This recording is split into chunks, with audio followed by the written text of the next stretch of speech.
Hello and welcome to the D3 podcast. I'm your host, the one, the only Sandman himself, with, of course, my guy KOB and my other guy, Jay Murphy. What is good, my guys?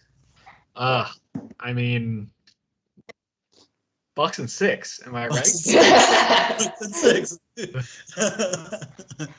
Alrighty, if we had to think of a newspaper headline besides Bucks and 6, what would it be? Nothing. There's no alternative. That's fair. I got kind of inspired by the Hakeem Olajuwon quote that he said I think yesterday based on he said Giannis's name in like the original Yoruba spelling translates to the crown is returned from overseas. So I think that's a good headline. I think it's pretty poetic that I don't know. I just feel spitting. I'm coming home moment. I feel ya. But what a series, guys. I mean, for like two small market teams that probably no one really expected. We always thought the Bucks the previous 2 years, and then all of a sudden they're third seed, and we all like, okay, it's going to be Brooklyn Lakers. Brooklyn Lakers was the entire narrative. Even after AD got injured, LeBron was injured, they were like, well, LeBron's just going to win, as a 7th seed and beat the Suns and then beat the Jazz and so forth and so forth. And we didn't see that. We saw two just very interesting teams overall. I enjoyed watching these teams throughout the entire playoffs. I know we had our anguish with the Bucks against the Nets and how poorly Giannis was doing, right? The whole thing was taking these threes. And Giannis took, at most, like 12 threes this entire series, which is amazing because I think we saw the performance output from him. I mean, Drew Holiday's performance overall, but coming down from being 2-0 against the Suns in this finals, going 4-0 after that, and title on their hands. Overall thoughts, guys? Unbelievable. That's it. That's just like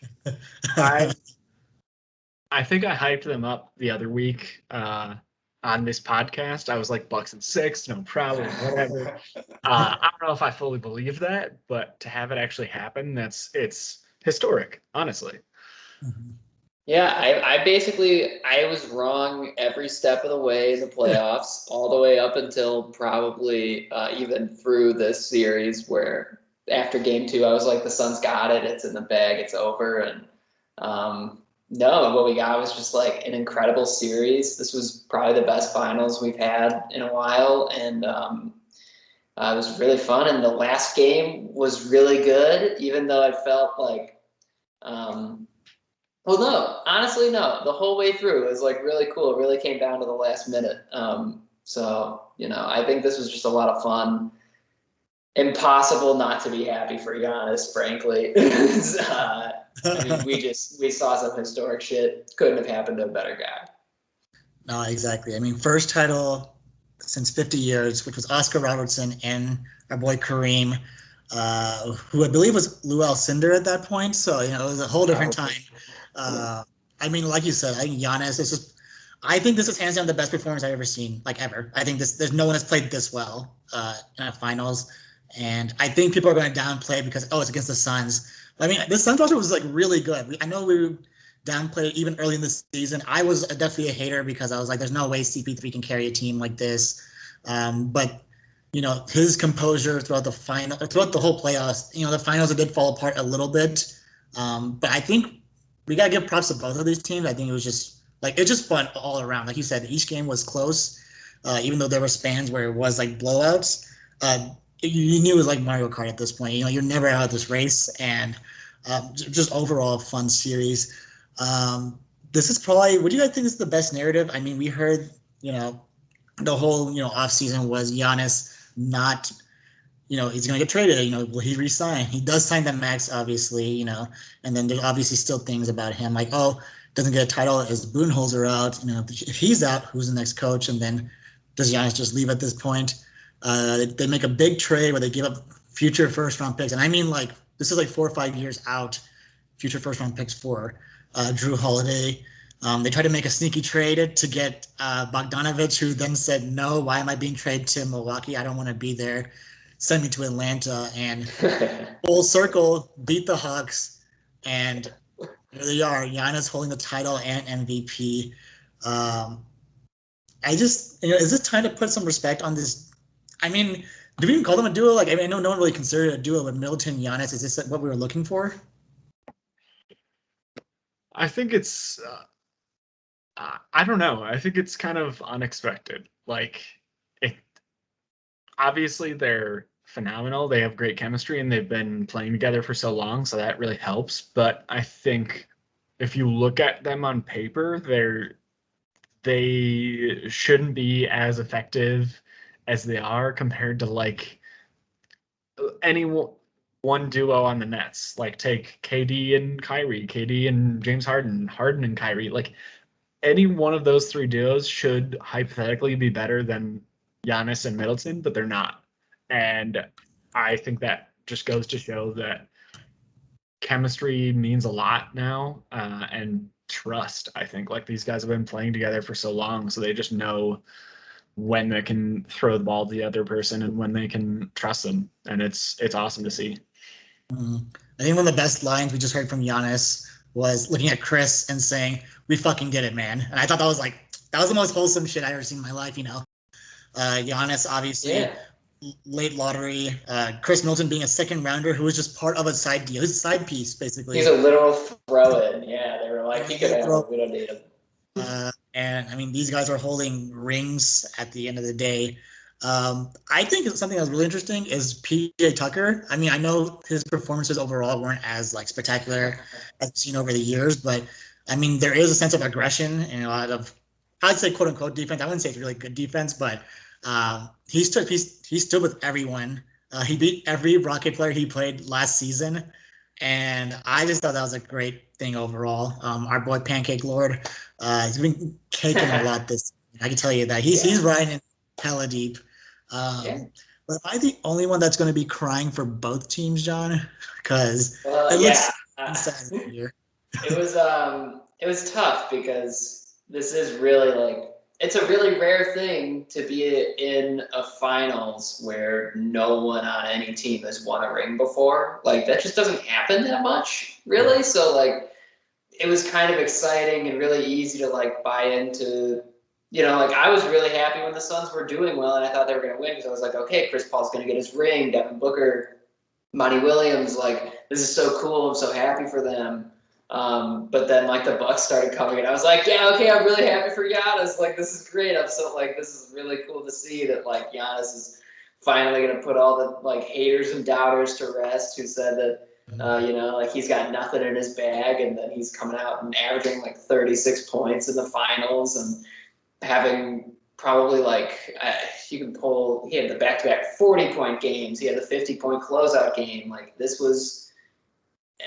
was just really easy to get behind both teams, and that did kind of make it hurt when it was like kind of bittersweet, I guess, because I don't think the Suns are going to be back there. I think the West is going to be even tougher next year, and I think that is also going to be true of the East. Granted, like it's harder to doubt Giannis now after seeing what he just did. Maybe they totally can find their way back into the finals, but it's also a little tough to buy that just because we have, we have the Nets coming. Like they're going to be healthy and they're going to be better. Like, so yeah, it's a little bittersweet, but I'm really glad. Like, I'm really happy for Giannis. And I think that kind of like trumps my feelings of like, shoot, that sucks for Chris Paul. But Darren, did we just hear Trump in there? Is that what we're saying? You're calling for his Interesting moment. Okay, interesting way to bring it up. No, I definitely feel you. I mean, when they show the 2-second camera of just Chris Paul walking off into the locker room, I was like, all right, well, I mean, I'm a little sad now. This shot of like Devin Booker right after the game ended when the confetti was going to start coming down, and you just see him like say, "Damn!" Like it's just that sucks. Like it would be pretty brutal to like go that far and not win. That's always tough because it didn't really feel like there was a villain in this finals. And I feel like that's usually a narrative we can latch onto in a lot of finals matchups. But these were two teams that were built like pretty organically. Like they both basically just added a guard this year and then otherwise we're just like running it back. And so like it was hard not to be happy for both of them. And yeah, tough to see like one of them not get it, but one of them had to lose. Exactly. And I think there's just like you said, I think there's a sense of like humbleness. There's not like, obviously we do have like a Giannis and we have like Devin Booker, but they're still like budding in terms of their superstar careers, in my opinion. I know Giannis does have 2 MVPs, but we always kind of like go past that. We're like, okay, but where's the ring kind of thing at this point? And there's a lot of like haters at this point where it's like, oh, did Giannis really deserve the MVP? James Harden, they always kind of keep stacking and stacking. But Giannis, it's easy being tall, right? That's what James Harden's excuse will be at the end, is that it's easy being tall. That's how you get a championship. Yeah, tell that to DeAndre Ayton. Giannis absolutely bullied DeAndre Ayton on the way to 50 points. It was actually kind of, at some point, it got kind of sad. Like, I was actually starting to feel really bad for him at some point in the game because I was like, oh, man, he is just getting annihilated, and he can't do anything to stop him. Exactly. And then when Giannis is making the free throws, it's just even worse because it's like you can't just foul him. Like, it was really. I honestly felt pretty bad for Ayton. That's it. Because I mean, realistically, that's the missing link, I think, out of all of this, is that he was in the groove in the first 2 games, and then after game 3, it was the same narrative. It was almost deja vu. Both teams played horribly in the first quarter. I think the Suns led in every first half, if I'm correct. I don't know if that's true, but I think they led it every second half. Only to lose in the third quarter by massive margins. The Bucks clearly outscored them. And then the Suns, to be honest, I think they choked a lot. I mean, Chris Paul's handles were really coming into question, which is really surprising. And I don't know if I heard it was like he re-aggravated his hand injury, and that's what people were saying, is that because he had that hand injury, and so it made it hard for him to really dribble or pass or shoot, really do anything. It looked like he was a little better in the last game, but yeah, I think in the middle there it was a little tough for him. I know Kevin. Look at Kevin's face. Kevin ain't buying that. All right, Kevin ain't buying that. Kevin, is it time to bury Chris Paul and ride up into the sunset with Ricky Rubio? All I gotta say is I saw something on Instagram. I sent it to you, Sam. It was like, if Chris Paul, it was before the last game. It was like, if Chris Paul blows this 2-0 lead again, he's gonna be hated by the media so much, and he's gonna the media is just going to come after him. And I was like, yeah, no shit, because he's blown so many of these leads time and time again, we see Chris Paul do this. And I have a lot of respect for him. I think he's an unbelievable player. He carried this Suns team a lot. But at some point, you got to finish the job. I don't know. I don't know what else to say. Something's not working, and you can't blame Chris Paul 100%, obviously, but I don't know. I was watching that. Chris Paul's 36 years old. I'd rather be blaming Devin Booker for putting up that absolute stinker in the last game of the season. DeAndre Ayton for being just completely deer in headlights for half the series. It was there's a lot of blame to share, I think, in this one. The bench completely useless after a while. Just couldn't handle Bobby Portis. So I don't know.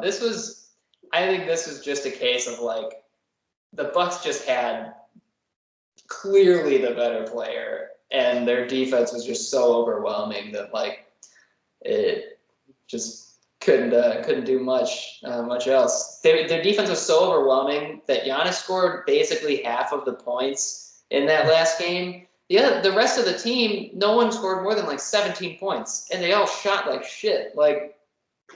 It was just sometimes the best player is just too much to handle.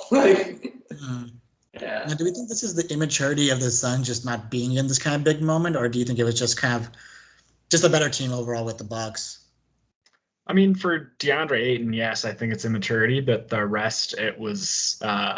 I think, like John said, sometimes you just can't beat the better player. And Giannis showed that he wanted it more than anything in the world this last game. You could see it in every play that he did. Every single one of those blocks, he was jumping up 10 feet in the air, packing. Oh my God. So they were crazy. And Giannis's fucking knee bent the wrong way, like just 2 fucking weeks ago. It's just like crazy. That it's just nuts. Like this has been such a memorable series. I have a lot of respect for both these teams. I think that the Suns had a tough go losing Saric. He was actually, because then they had to play Frank Kaminsky. Like so. Frank the Tank. Yeah, so Saric ended up being like pretty important. And I think that made it really tough for them, especially their bench unit. So this stuff happens. I don't know. They put up a good fight. Like that last game was really, really close. So I got nothing but respect. I feel bad for Chris Paul because he's probably never going to get this chance unless he goes and takes like no money to play somewhere else. For sure. I just looked it up that Giannis is only 2 months older than me. What am I doing? Kevin, you're older than him. What are you doing? Kevin, what are you doing right here? But I think one of my favorite moments was Bobby Portis. Apparently it was like Frank Kaminsky was complaining about how Bobby Portis was always like putting his arm on him. And he was like, I'm gonna fucking touch you all the time. That's what he says. This is what Bobby Portis told Kaminsky. And I was just like, okay, Bobby, we see you. And then doing a screen against Chris Paul and trying to complain to the ref, I thought this is great. This is just great content overall.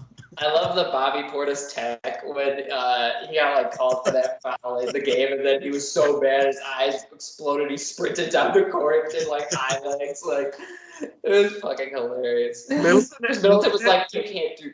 Yeah. Middleton, had to take him aside and be like, "Dude, stop it! Like, it's please." About to win a fucking title. Like, what are you doing?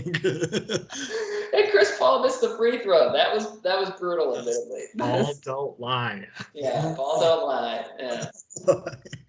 No, I agree. I guess any final points you want to take away from this, besides points away from the Suns? I guess what I learned is that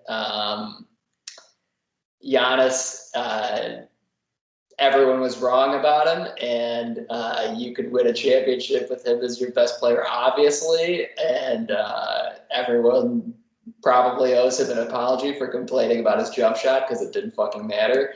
And next year, he's probably going to be able to hit like 15-footers consistently. I saw him trying to do that turnaround like a bunch of times, and those little like Papa shots, little middies that he kept trying to hit, and sometimes they worked, sometimes they didn't. I bet next year that shot works, and that's pretty scary. So sky's the limit for him. I don't know how many rings to expect Giannis to win in his career. He's still got a lot of time to go, and I don't know if he wins another one with the Bucks. But just I guess like my big takeaway is like put some respect on Giannis's name, obviously. It's too long. Can we just change the last name to Respect now at this point? So, am I the only one that thought that the mid-range game is back now? I think that was like Chris Middleton has probably one of the like cleanest like mid-range shots I've ever seen. Devin Booker's fadeaway mid-range is like it's always went in, and I was just like genuinely impressed that this play style was coming back. It's a great shot for people that are good at making those shots. It's bad for everyone else who is not good at making those shots. So that's why Chris Paul is awesome at that. Devin Booker's awesome at that. Chris Middleton's awesome at that. But like there are a lot of people who love taking those shots. Like it's like think like Jordan Clarkson just like a year ago. Like people love taking those shots and they just shouldn't. But like if you're good at it, then it's awesome. Exactly. Give it to the pioneer DeMar DeRozan for making it look cool at this point. Before we transition to our way too soon predictions, best moment of the playoffs. I know our memory is probably the finals, but I have to go with one of my favorites was the Valley-oop. I thought that was a very clean play with DeAndre Ayton to send the Clippers home. Obviously, I think I can speak for everyone. Anything with Giannis was amazing.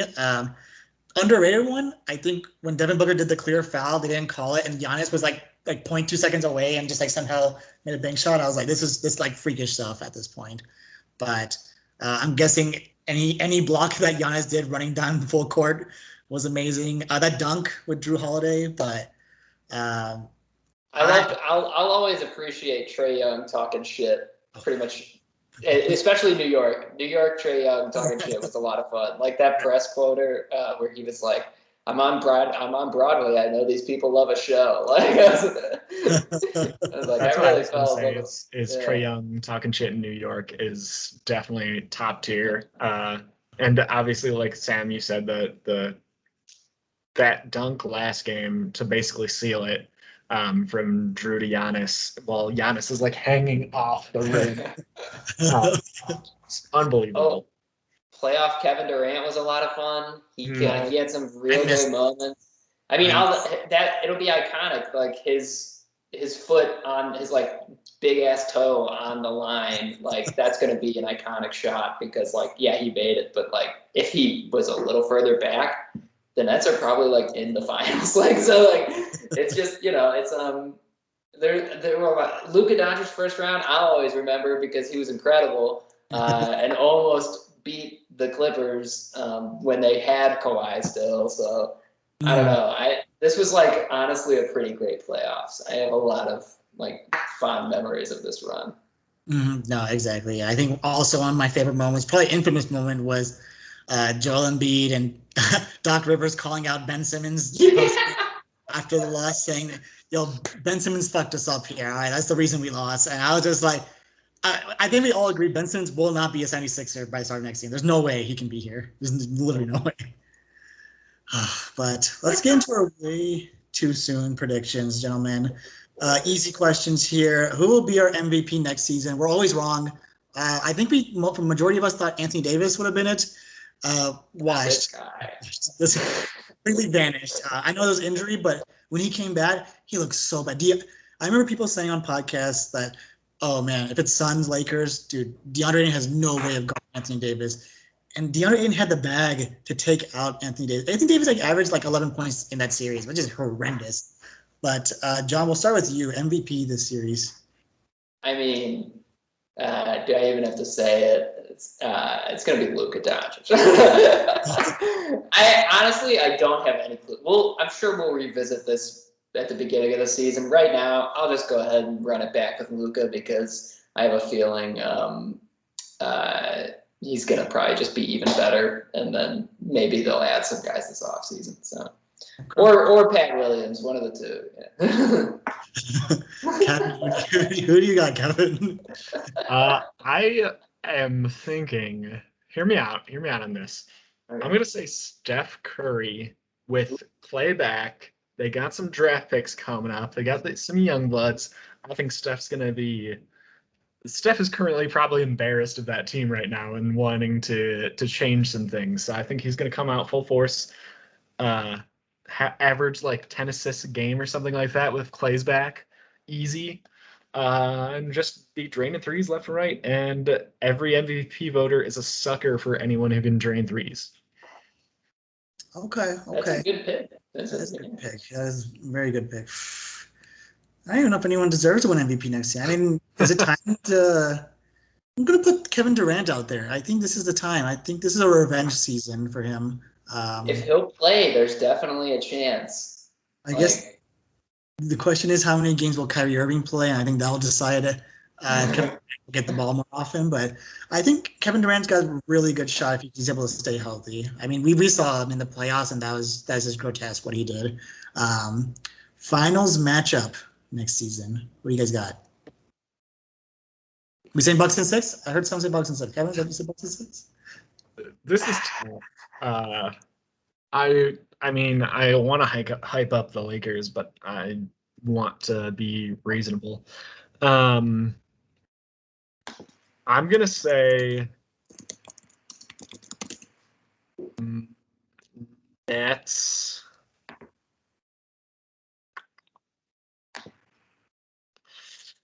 I don't know. It's the toughest one. The West is so convoluted because we have really no idea what to expect. I know we think the Warriors are going to be back, and there's a good chance they will be back. They have a lot of moves to make this offseason. Yeah, that's the thing. I don't know if the Warriors are like finals back or not. Yeah, but I know they're going to be good. It's just hard to tell. Like we just don't know what Clay looks like. It's like Clippers look dead. Kawhi's going to be out. Yeah, Kawhi will be out. Yeah. So, I mean, I'm throwing them out. There's no way they make it unless playoff P is really who he is. I guess the only thing we can look forward to is the Warriors and Lakers making big moves. I don't know what cap space the Lakers really do have, but I mean, there's obviously rumors that they just need a guard because Anthony Davis is not able to play any pick and roll with because LeBron's also equally big at this point. But this is tough, man. Like I won't be surprised if somehow both of these teams ran it back. I genuinely won't be surprised. I know to a lot of people it's like Warriors and this, but like there's some sort of composure with how these teams played. I think there's some sort of uniformity in how they played. I think everyone was in the right. It was just honestly, it just came down to luck and some people just outplaying each other because the Suns and both teams shot horribly last game. I mean, the whole first quarter was not fun to watch at all. But I will go Nets and Suns. I think Suns can pull it back if Chris Paul returns. If Chris Paul returns, though. Okay. I'm gonna just go ahead and say Nets and Warriors just to fuck it because I'm sure I'll be guessing again in a few weeks anyway. But I think I think the Nets, if they're healthy, I don't know how anyone else is gonna beat them. I just don't. And and the Warriors, I just think they're gonna like have a pretty big off season because one way or another they're gonna be able to add. If they don't trade the draft picks, there's going to be good players that they can get that will contribute immediately and like fill holes that they need. Or they'll be able to trade those draft picks and maybe like Andrew Wiggins or James Wiseman or something to get like something really good in return that can make them even better immediately. I'll just go ahead and say it because I don't really know at this point. But Nets I feel pretty okay about saying. I am curious, like if Ben Simmons gets traded if like a Ben Simmons, Damian Lillard trade happens, it sounds like Dame's not getting traded. But if that happens, would you pick the Sixers coming out of the East? Would that be enough? I don't think so. I think people are giving like too much props to Joel Embiid. I know that the performance that he's been doing, throughout his career has been great, but I really just don't trust his gameplay in the fourth quarter, and I think that's what we're seeing with a lot of injured players. And I just don't think either player. It sounds really bad. I don't feel like either player is really proven to be at that stage, which is kind of dumb to say, but I mean, it's me. I say dumb things. But I don't really think it makes a big difference. Like, you guys see the NBA favorites odds. Like, it'll definitely be above the Jazz. I think the Jazz shouldn't even be up there. I don't know why people keep fakest first seed we ever seen. Fake team. They should be below the Hawks at this point because I don't even know how they afford all the players on their team, and I don't think if they run it back, it's going to be another 50-win season. So, good for them. But I don't think Dame time's enough because you just got 3 juggernaut offensive threats on the Nets, and I don't think you need more. I think sadly we kind of saw that. Like Blake Griffin it's great to have as just a guy. At this point, they just need bodies, and it almost worked out for them. They were just injured at this point. So I don't think Dame time's enough. They got to do some bigger moves. Okay. But who's the player we want to look forward to next season? Like, who do we think it's going to be? Someone we enjoy watching or someone we just want to hate on? I don't know. Klay Thompson. I want to see how he comes back from not playing for so long. Klay's a good one. I'm all in. Like, I want to see LaMelo next year. I want to see how much of a leap he can take. Because he was really surprising to me, and I think he's someone who like works really hard on his game. So I'm excited to see what that is. I'll also toss out Ben Simmons because nut up or shut up time for Ben. It's will Ben take even a 10-foot jump shot? Let's just see. So I would say those, and then. I'm always excited to see Luka Doncic play. I'm excited to see, of course, as a Bulls fan, I'm excited to see Pat Williams play. I want to see him grow, get better. I want to see Lonzo Ball in a Bulls uniform. That's what I'm looking forward to. How about that first-round pick? How's that one going to turn out? Just pain. Just pain. I genuinely like. I'm so scared that the Bulls are going to end up with like Spencer Dinwiddie this summer. And that's like all we're going to have to show for the offseason, and I just can't take that. But That'd be such a trio: Spencer Dinwiddie, Vucevic, Zach LaVine. I don't even know how. I don't even know how. Someone needs to be able to pass the basketball though. Yeah, Dinwiddie. I think Dinwiddie had like maybe a 7 assist season at one point in his career, which is fine. But like he's a scorer, and like I want someone who will like pass the basketball. There's not a single guy like that in the entire starting lineup. Like Vooch is probably the best playmaker in the entire starting lineup. Yeah, that's true. I guess the follow up, is there any teams we're looking forward to? I'm guessing maybe the Warriors, just because I think there's a lot of raw potential there. I think we know Kelly Oubre will not be on that team, along with the next 2 first round picks. Maybe even James Wiseman. Who knows? I think they can get someone very serious to bite on this. It could be a Bradley Beal. I mean, I don't even. What do you think they actually need? Is it just a big guy? They just need pure scorers at this point.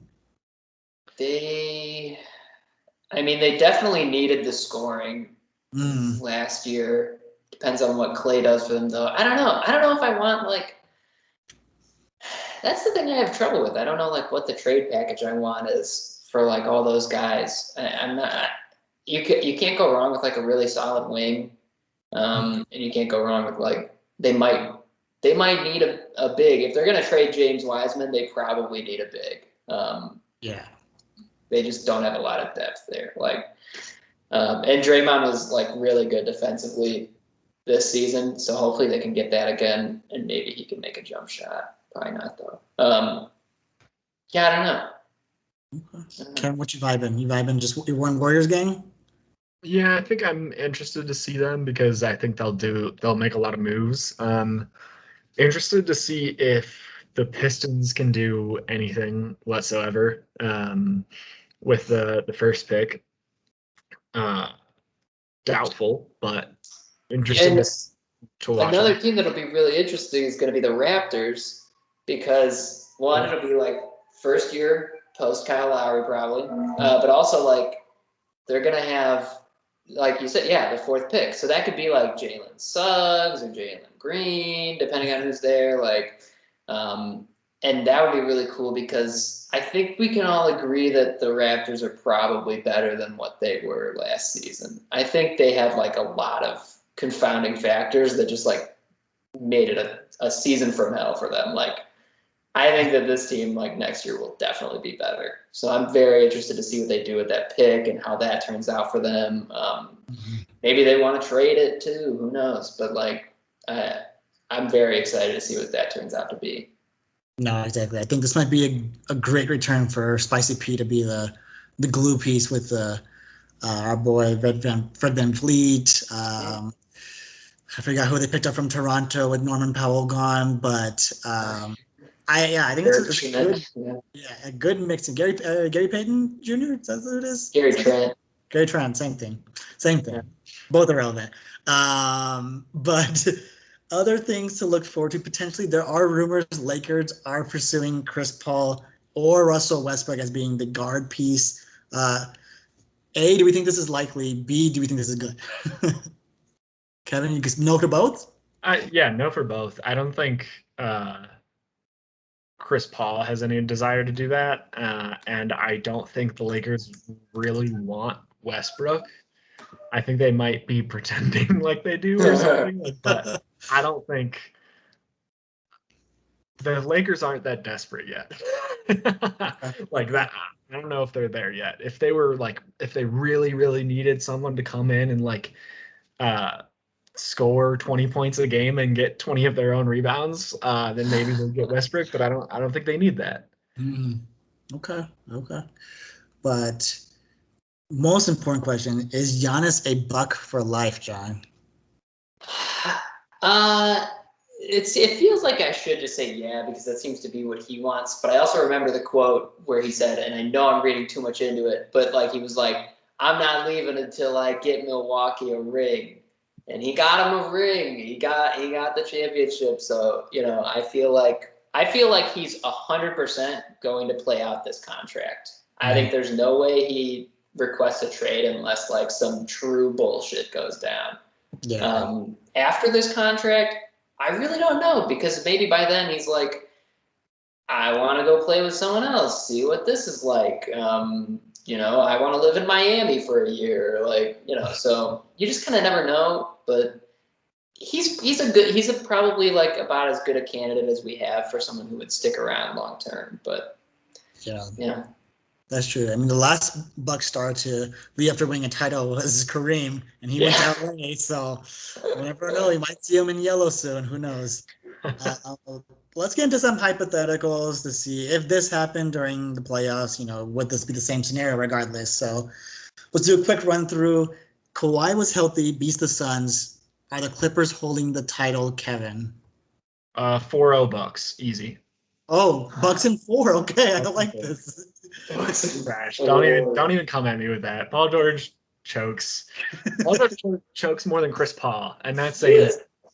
I can't believe it, Kevin. I can't believe after everything we just saw that you're still coveting Paul George with this bullshit. I will not be a party to this slander, this libelous claims you keep launching at this man. If Kawhi is held, I mean, we saw how good Kawhi was. I don't know. All I'm saying is, who's to stop Giannis from scoring these 40-point, 50-point games on the Clippers?